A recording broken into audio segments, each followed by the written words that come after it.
Demolition lab, demolition job lang ba? Ayan. Ang galawan para sirain o gawing issue laban sa mga tulpo. Lalo na kay Congressman Erwin Tulfo. Ayan. Doon may mga i-video rin ako natalakay before, pero pinaliwanag naman natin kung ano yung iba pang mga issue before na naglabasan ito. Pero ngayon, ituloy-tuloy kasi. At wala naman ako nakita pang naging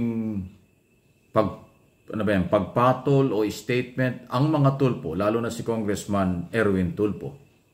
Alam niyo si Erwin ay kasama ko yan sa malayang pamamahayag kasi broadcast journalist din po yan. Ng matagal ng panahon, kaya nga siya ay nakilala sa radyo at telebisyon. At ngayon nandiyan din siya sa PTV4 kung saan ako ay nagpuprograma rin tuwing umaga ng 9 o'clock dyan po sa Channel 4 o People's Television 4. Na kasunod pa nga kami. Kaya lang hindi kami nakikita kasi magkaiba yung studio. Pero kaya nga tinatanong ko, ito ba'y demolition job? Itong mga isyong pinalulutang tungkol sa kanyang di umano ay fake identity or nameke ng pangalan sa Estados Unidos. Kaya kasi ako nagtatanong, kasi ang tanong dito, ang US government ba through US Embassy, meron bang formal complaint? Nagreklamo ba sila laban kay Congressman Tulfo? Wala kasi ako nakitang ganon. Ang nagrereklamo at nagpapaputok nito ay mga Pilipino laban sa kapwa Pilipino katulad ni Congressman Erwin Tulfo. Yan naman ho kasi ang problema natin mga Pilipino. Kahit sa abroad, kahit siya magpunta, ang Pilipino ang nagiging kalaban pa at nagiging issue pa laban sa kapwa Pilipino. Anyway, hindi ko naman sinabing walang karapatan yung mga tumatalakay sa issue kay Tulfo, pero akin lang nababanggit yan. Nakita nga nyo, meron bang formal na reklamo ang Amerika sa sinasabi nyong nameke ng dokumento? Kasi ang Amerika ang nag-issue ng passport. Siya ang nagbigay ng dokumento kaya naging legal na paggamit ng pasaporte ni Tulfo noong mga panahong yun na siya ay konektado sa US government. Hindi naman Philippine government ang tumulong sa kanya. Hindi naman Pilipinas ang nag-issue, di ba? Philippine passport, ibig sabihin na justify ni Tulfo sa Amerika na siya ay Pilipino, kaya nabigyan ng passport. Hindi ka naman mabibigyan ng pasaporte nila kung hindi ka American citizen. Pero ngayon, dahil number 1 sa mga survey, dahil Tulfo yan, may kapatid na Rapi Tulfo, at kilala mga Tulfo sa larangan ng broadcast industry, broadcast business, public service, kaya sila ay namamayagpag. Pero binabato at sinisilip yung kanya daw naging record sa Amerika na yung ibang sumisilip nito ay dahil sila yung mga politiko rin na nalalamangan sa mga survey o ito'y ginagamit ng ilang mga vlogger para maging content at maging topic lang nila o tinatopic ba nila ito para maging sila ba'y kumplena? Sila ba'y nagrereklamo o tinatopic lang ito? Magkakaiba ho kasi yan. Una, ang US government, ulitin ko, ang US government ba, may reklamo, nag-complaint ba sila sa dokumento ni Congressman Tulfo? Ito bang mga tumatalakay ng isyong ito ay nagre-reklamo rin? O sila ba'y tumatalakay dahil gusto lang nilang maging content ito? O maaaring tinatalakay nila ito, baka inggit sila sa mga Tulfo?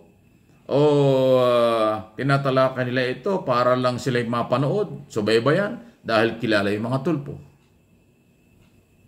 Pero hindi po ako tagapagsalita ng mga Tulfo. Kinikilala ko lang yung kanilang pagiging broadcast journalist at mamamahayag kasi kasamahan ko sila. Pero, tinatalakay ko ito hindi para sila ipagtanggol. Tinatalakay ko ito para sa kaalaman ng taong bayan na para magkaroon kayo ng idea kung ano more or less ang pwedeng mga dahilan. Bakit controversial ito? Una, dahil number 1 sa survey. Dahil kandidato ni Pangulong Marcos. Mahalaga yun eh. Saan ba nanggagaling yung mga bumabati ko sa kanya? Galing ba sa mga anti-Marcos? O galing lang ba sa mga anti-Tulfo kung meron man? Anong pinanghuhugutan? Ayun ang mga isyu na ating gustong liwanagin. Ay kasalanan ba ni Erwin na siya ay maging number 1 candidate sa mga survey? Kasalanan ba niya na siya ay kinuha ni Pangulong Marcos? Hindi. Kasalanan ba siya ay sumikat? Hindi. Kasi siya ay tulpo. Maraming tulpo. Yun eh. O sino may kasalanan? Yung mga nangiintriga? Sumasakay sa kasikatan? Sumasakay sa pagiging number 1? Merong politiko bang nasa likod nito? Pero pag merong politiko at kandidato rin na nasa likod nito, hindi ho yung pakikinabangan yun. Sa tingin ba ninyo, yung mga followers ng mga tulpo, susuportahan kayo dahil binabanatan nyo yung tulpo? Sa tingin ba ninyo, susuportahan kayo ng mga followers ni Congressman Erwin Tulfo dahil in-expose nyo yung mga di umano ay fake identity sa Amerika? Malagay ko, malabo yun. Ngayon, kung merong reklamo ang American government, lehitimo na yun yung pwedeng ipagdiinan niya kung kayo ay naniniwalang ganon. Pero ang biktima dito, kung totoo yung fake identity, ay American government, hindi naman Pilipinas. Anong problema nyo? At kung hindi naman nagreklamo ang Amerika, problema lang ni Erwin yan dahil siya yung merong accountability doon kung ano man ang kanyang ginawa.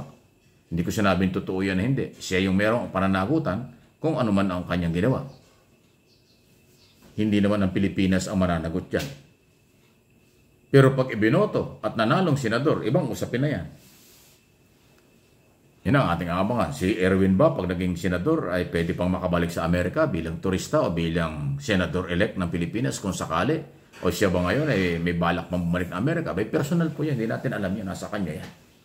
Pero yung tungkol sa pagiging, halimbawa, number 1 niya. Number 1 niya siya sa survey. Or maging senador pagdating ng eleksyon sa Mayo. Aba, hindi ko kasalanan ng Amerika yan. Hindi rin yan kasalanan ng mga Pilipino. Karapatan ng mga Pilipinong botante at supporters nila na ilagay yan. Pagdating sa performance at kakayanan, aba, ibang iso yun. Ating abangan niya. Gano'n lang yun, di ba? Huwag nating huhusgahan ng isang tao. Lahat ay merong kakayanan at may kaalaman. Magkakaiba nga lang. Pero ang tinatanong ko, doon ba sa nasa likod ng mga maaaring paninira, intriga, ay ano nga ba ito? Anong gusto niyong palabasin? Okay? Kung meron kayong dokumento, ay nasa inyo yan. Pero inuulit ko, meron bang kasalanan siya sa mga Pilipino? Ano ang kasalanan ng mga Pilipino? Ano ang kasalanan ni Erwin Tulfo, congressman, sa mga Pilipino kung totoo nang yung sinasabi tungkol sa naging problema sa Amerika? Ngayon na sinasabi niya siya ay Pilipino, kaya nga siya naging congressman. Hindi makakaupo bilang partless congressman kung hindi siya Pilipino. Pinaupo siya ng COMELEC dahil na-justify na siya Pilipino. Bawal maghawak sa anumang posisyon kung hindi ka Pilipino. Dahil ang number 1 requirement is Filipino citizen. Filipino voters bago ka maging kinatawan sa Kongreso at ngayon ay tumatakbong senador. Ganun po ang sitwasyon eh. Ayan. O kayong mga followers ni Tulfo, pakinggan po ninyo ito, i-share po ninyo itong ating mga video itong tinatalakay tungkol dyan. At yung mga anti-Tulfo o anti-Marcos, dahil kandidato ito ng administrasyon, paki-like and share na rin po ninyo para magkaintindihan lang. Ang aking purpose kung bakit ko tinatopic ito, para makadagdag ako ng kaalaman, magkaroon kayo ng idea, magkaroon kayo ng option kung ano ang panghuhugutan nyo. Maniniwala ba kayo sa grupong bumabanat kay Tulfo o hindi? Maniniwala ba kayo sa pinapaliwanag ko at kung ano yung mga nangyayari? Sa kasalukuyang sitwasyon, nasa inyo rin po yan. Walang personalan, issue lang. Lahat may karapatan. Please like and share ng video ito.